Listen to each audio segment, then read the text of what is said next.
Welcome to the Make and Design Podcast. I'm your host, Carina Gardner. On this podcast, we're unraveling the everyday joys and dilemmas of design, making, and business. For makers who want to be designers and for designers who are makers, this is your inside scoop to help you grow your business and bring more creativity to your life. Hey guys, today I am here with Susie Tomenchok. She is actually one of my good friends. She is so brilliant. You guys are going to love today's episode.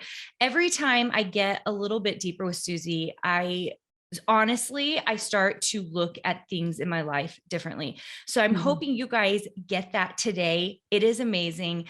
I'm gonna actually let Susie introduce herself a little bit. She's gonna downplay how amazing she is, but once you guys see the kind of tactical advice we're gonna give you today, you are going to be so excited. So Susie, thank you for being here. I love what you said about you've had shifts just by looking at negotiation in a different way. And I love that. That's kind of my whole thing. Just to give you a quick background, I'm a corporate escapee, as they say. I worked for Comcast for 10 years and I did negotiation. I did do some really big deals, and it's because I really had nobody else to put in place. And so I had to learn how to be really good. And, I was just because of my personality and getting to know people, I just started observing and I got really good at negotiating. So they kept putting me in more and more deals and I started leading them, and big deals, like they were technology deals in delivering content. So with Viacom and Discovery and Boeing and ESPN, the major sports leagues. So I was in these rooms with these people that were really intimidating. And so I kind of had to lean in and pretend I knew what I was doing. And at the same time, I had kids and, had another life, as we all do. And I started realizing how much negotiation is all around us. I saw it in my kids. I saw it even as a corporate partner with my peer doing things that I didn't realize that negotiation was kind of going around me. And if I didn't realize and see it, I would opt myself out of something before I even realized there was an opportunity to opt myself in. And so I started really thinking about and talking about negotiation with that lens, that we all need to understand the strategies so that we don't have this weird relationship with negotiation, because it's all different for each one of us. And how do we find it for ourselves and see this kind of third dimension of the world and just think about advocating or just considering the opportunities for yourself, your business. And it just makes us better relationship builders because we have an intention about how we move through a conversation. Does that make sense? Yeah, 100%. And we're going to dig in. There are a couple of things there that I've been really thinking about. You guys, today we're going to be referencing quite a bit Susie's new book. It's called The Art of Everyday Negotiation Without Manipulation. This is a fantastic book. And I know I have a lot of designers, creatives on this feed listening, and the word negotiation is a scary word. It seems like something big wigs do. I mean, even that list Susie just gave us, sometimes I catch my breath a little bit at the amount of cool things that Susie has done and who she's negotiated with. But at the end of the day, this is also about advocacy. And if you want to get this book, one of her opening stories is about her kids negotiating with her at Target. You guys, this book is full of amazing stories. I actually would love for Susie, will you talk about that particular instance? Yeah, for sure. So I didn't know about this until my kids are now in their 20s, 3 girls. And they were probably 8, 10, and 12 when this happened, around that era. It was a lot of years. And they didn't tell me about this until they were out of high school. But they would go to Target. They knew that leaving me alone and letting me go through my whole shopping list was a very good strategy. They would find 2 things. They would decide what thing they wanted to take home. And then they'd find something else that was a little less desirable in my eyes.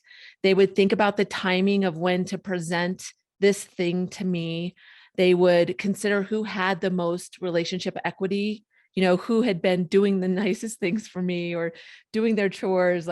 They thought about who's the presenter, how they would present it, and the timing of when I was done, so that I felt like, oh, so great of them that they left me alone during my shopping, time. And so they said it worked all the time. And I didn't even realize it was happening to me. But I just love that, especially a mom of girls, like teaching them to advocate for themselves, even though, I was the sucker at the end. But that's just a good that's just another example of it happens around you. Might not even realize, maybe intentional, maybe not. I do think we all learn different strategies at work and just reapply them. But that was mine. That was a big aha for me to go, oh my gosh, people need to understand this happens all the time. And the crazy thing is, you guys, if you get the book, she has great stories all throughout. And I'm going to actually reference a couple of them because I want Susie to go into them for us a little bit more. But there are two really big things I'm getting out of the book. The first is that negotiation is happening all the time. And I know, Susie, you say this all the time, but it wasn't until I read that Target story that I was like, yeah. And the crazy thing is, the person I'm negotiating the most with is myself. Will you talk a little bit about that?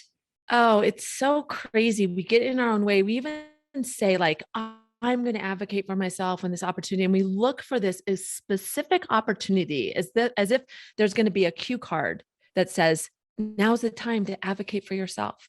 And we opt ourselves out, or we get in our own way. I mean, it just happened to me the other night. I was talking to a woman who's a senior vice president. And I know not everybody in your circles are corporate people, but it all applies to everyone. And so she's very seasoned. She's been around the block many times, and all her peers are C-level.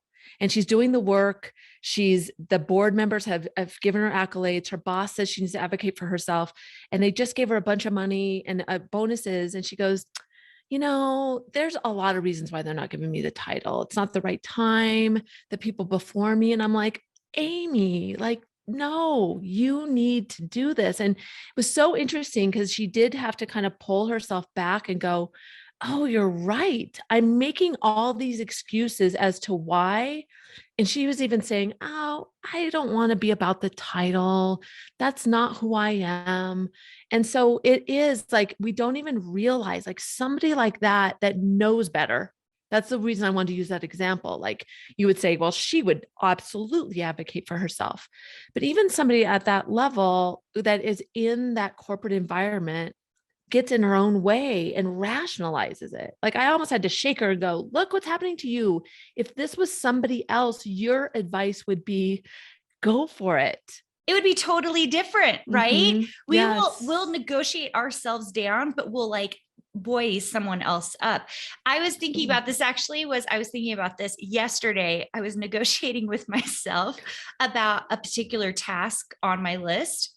And actually, our mutual friend Megan called me out on it because I said, I just need to do this task because I need to understand it before anyone on my team understood it.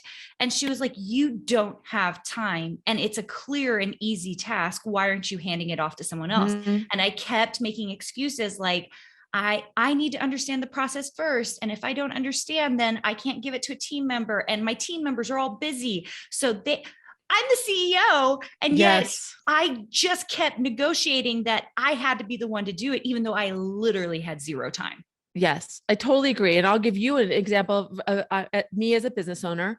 I had already talked to a customer about a price of something, and it was really high in my mind. And she's like, hey, can you just put it in writing for me so that I can, get approval? And I was like, oh, should I add something else in? This doesn't feel like the right number. And I was like, totally. So what my trick is, I don't send it right away. I batch it to send a couple hours later. So it doesn't feel like I have to press send.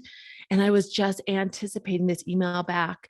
And she wrote back, she's like, looks good. Do you mind adding one more thing, this one meeting?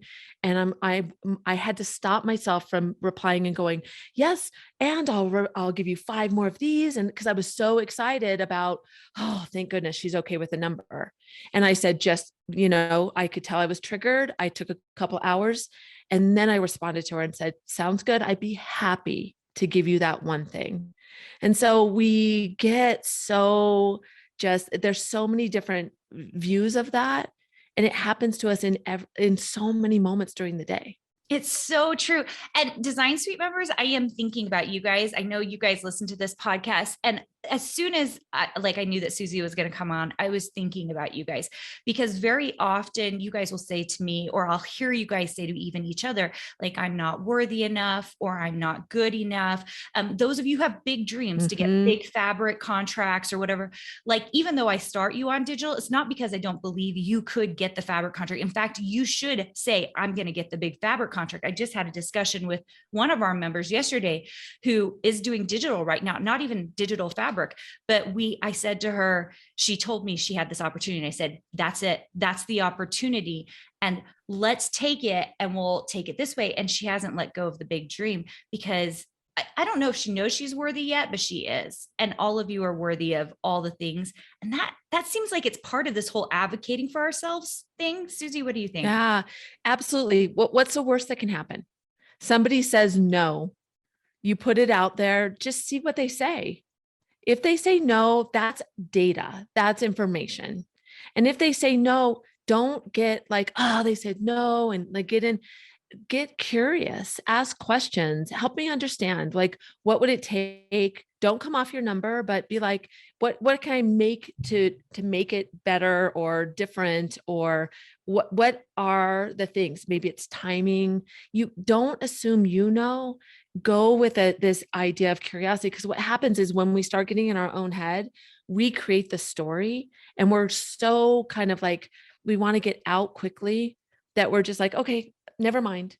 And we need to like lean in at that moment. That is so crazy. Well, the word that caught me there is data. You're like, let's look at this logically. The moment we start making it about ourselves and making it emotional and personal, and like it might be something about us that's not good enough. Yeah. When you're like, it's data, the no is data. That is such an interesting take on it. I've never even heard of anyone saying it like that before. Yeah. Push through. If you're not hearing no enough, like, see it as something that's interesting. Don't retreat. And what's interesting too is the research shows we assume that it's easy for people to say no, but people are geared to say yes. Like, they don't want to say no. So we assume something that's not real. And so don't assume that. Just get it and don't send things in if you can, have a conversation, float the number. If you are feeling a little bit like, show your value prop, talk about what it all entails, and say, how does this feel? And then stop and practice silence and allow them to fill in the data that you don't know. Well, based on that, I want you to talk about the whole thing on anchoring, because you talked about this in one of our groups, and I was fully blown away with this idea, not because I hadn't seen it before, but it was like the moment you talked about it, I was like, oh my gosh, I see this all the time. And am I an anchorer, or am I the anchoree? Will you talk about anchoring? Because to me, this is tactical.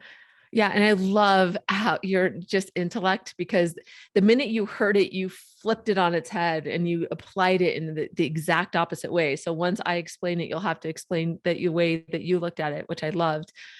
So anchoring, people have heard that when you're in a formal negotiation, it's the first person that throws out the number. And so that making that the kind of place where the negotiation starts. And so the whole idea is, wherever that is anchored, you're going to land somewhere close to that.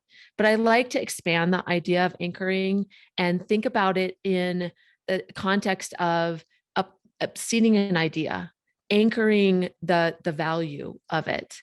In business, this is something that I do as a business owner, is in the early conversations, don't avoid the conversation around the value or the number. Seed the idea, anchor it. Say, I've had something like this before. It's been in this range. What do you think about that? Mm-hmm. Or just just in a conversation without even asking, just say, oh, this is really interesting. This is how these are the results they've had. And this number, or whatever it is, put it out there. And what happens is it gives the other side the time to get comfortable with what that is. They may not have any idea what it is. And it allows them to kind of process and understand. So if it is more than what they expected, then they assume higher quality. And it kind of gets them some time to go, okay, well, how would I budget for that? How would I fit that in? How would I want to be? And then by the time it's time for them to buy, they've already kind of figured out the numbers for them. I love hearing this, but I also, this is the question I always ask you. Do you want to be the person who anchors, or do you want the other person be the one who anchors?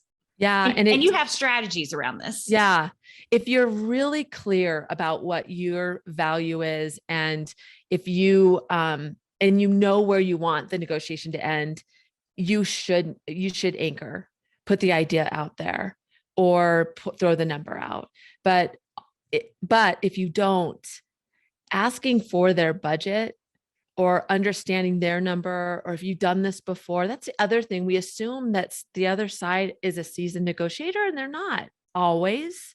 So they might not even have an idea of what the number is, or they might. So if you believe that they have a range, and you believe that it may even be more than what you think, then let them go first. But the key is, if you do let them go first and they're way off from yours, you have to be ready to go right away and go, oh my gosh, wow. You have to kind of like go, oh, wait. We're way off, in a respectful way.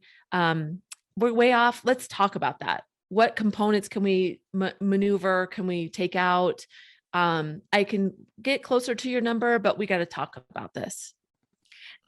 I get the sense that most people like to do one or the other. I think I'm someone who likes to put the number out there first. I tend to like that, but I know you're the opposite. Is that true? Mm-hmm. Yeah, especially because I work a lot with corporate people. And so they tend to have maybe a line item budget. And sometimes it can be crazy different from one organization to another. So if I've not worked with the organization before, I like to get an idea early about how it's structured. And you can do this with individuals as well, is kind of get from them, how do you like to purchase stuff like this? Is it a one time? Do you like it monthly? Like, give me some data around, you don't even have to ask for the number, but get some ideas of how they like to consume, so that you can give them a lot of different options. You can slice and dice the numbers for them. But that's why I like to get some from them, so I kind of know where they're starting from. So it's so interesting. You guys, are you dying at this information? Like, now that you hear this, you are going to see it everywhere. You're going to see it with your kids. You're going to see it in your work. You're going to see it with the design shops that you're applying for, with the contracts you're trying to get. It is going to be crazy how often you see this, because the moment I listened to Susie, I was like, and then I started reading the book, and I was like, oh my gosh, I'm negotiating with my husband. I'm negotiating with my kids. I'm negotiating with my team members. And sometimes you don't even know you're in the negotiation unless you're paying attention. And even then you don't know sometimes, which is so crazy. Okay. The last thing I want to talk about, this is my number 2 thing that I thought was brilliant. I'm going to literally read it out of your book. Cause she tells this story about a person who basically negotiates her way out of a position that's coming up to the table, but then someone else on the team immediately says that they're the right person for this job, when the fact is the person who was the supervisor thought that the person who negotiated themselves out in their brain was just as good of a fit, if not better. And I think I do this all the time. I negotiate myself out of an opportunity. And you say this, and I think this is so brilliant. Shine a light on any opportunity. Always assume it is up for grabs. Mm-hmm. That like blew my mind, because I was like, oh my gosh, if I just look at every single opportunity that comes my way and I go, I just assume it's up for grabs and that I get to have it, that changes everything. Yeah, totally does. And can I tell you a secret? That story is actually about me, but you're supposed to change like the who it is about. And it was about me opting myself out of an opportunity in a role. And it was just because that person next to me had more confidence and had already said it. And I just said, oh, it must be a fit for them. And my boss was like, why didn't you? So it's crazy that we don't just see that we that's what, oh, I just want people to like at least consider yourself for it, or at least say in your head, why not me? In whatever we do, like even take the time to consider that. And then that gives you like, then if there's a little bit of, yeah, it gives you kind of that, if you say it out loud and you start pushing toward that intention, that's part of our journey to get better, to be uncomfortable. Like you hear this all the time, people that are very successful, I didn't have it all figured out. And I didn't know, I felt like I was a fraud, or I didn't feel like I was quite ready. And you hear that all the time, but for some reason we think we're the exception.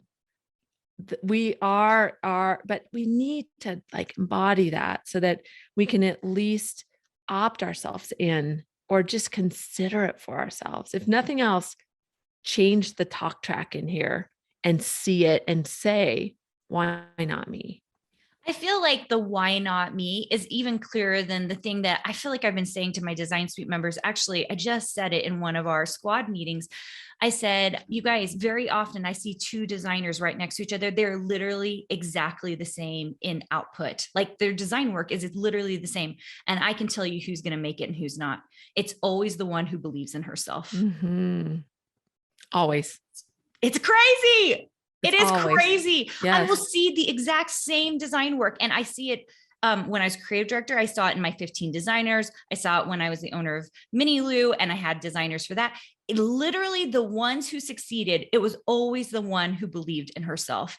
The other one who was literally just as good of a designer, sometimes even better. That was the thing that was crazy to me. I felt like their design work was even better. They didn't get the same opportunities. And it was just simply because the one believed in herself. Absolutely. Absolutely. And you know what my hack is? I try to see myself through other people's eyes. And then I take on that. Like, I've been a speaker for a while, and I remember really early on, somebody said, oh, she didn't flinch. There was some technical issues because she's a professional. And I thought, oh my gosh, they think I'm a professional. So then I was like, okay, they think I'm a professional. I'm going to act like a professional. Isn't that funny? We level up to what other people think of us. Yes. Oh, it makes me mad, doesn't it? It's like, why can't we give ourselves that credit? We just don't. We all don't. Like it happens to me. It'll happen to me today. It will happen to me today. I won't even see it. It's so true. Oh my gosh. You guys, if you love this conversation, which honestly, I could talk to Susie for another hour, easy. You guys, you need to go get this book, The Art of Everyday Negotiation Without Manipulation, which I think is key. And you guys, there are a lot of negotiation things out there, and they tend to be driven, I hate to say it, by men. And this was like the first time I like totally related to the way negotiation was being talked about. It felt real. It felt like my everyday life. And you guys have to go get this book, even though it has the scary word negotiation on it. It honestly, it's going to tell you how to look at the world differently. Susie, where else can everybody find you? And where can they find your book? Oh, thank you. It's on Amazon. You can find it there, but you can also go to booknegotiation.com. And that's kind of the landing page about the book. And you can buy the book there. And then I have a freebie at Negotiation Love, because everybody should love negotiation love. And it's kind of a prep sheet. And then you'll get on I just have a weekly kind of newsletter, communication, just about thinking about it every day. It's not heavy sales or anything, but if you want the freebie, then you're on my list as well. Yeah. And if you guys can just learn how to negotiate a little bit better, even with your husbands, this is absolutely amazing and super key. I know Susie's not going to plug it, but I'm going to plug it. Susie and I actually just started looking at her Instagram feed. She's brand new to Instagram. If you want to go check it out, she actually gives everyday tips and stories about negotiation. And so if you want to see negotiation in your life, like in an everyday setting that you don't even know you're doing, go check her out. Is it just at Susie Tomenchok? Yeah, at Susie Tomenchok. Yeah. Okay. And we're going to give you guys the links to all of that in the description of this podcast, because I want you to go check it out. I actually go watch it every day just so I pay attention to the negotiations happening in my life. Thanks so much for joining us, Susie. Oh, it was my pleasure. I just really enjoyed the conversation, and I want everybody to just go out today and really keep an eye on what goes on here and just see negotiation. Hey, did you know that you can visit me at makeanddesign.com to learn more about this podcast and join my VIP group for weekly freebies? I can't wait to see you there.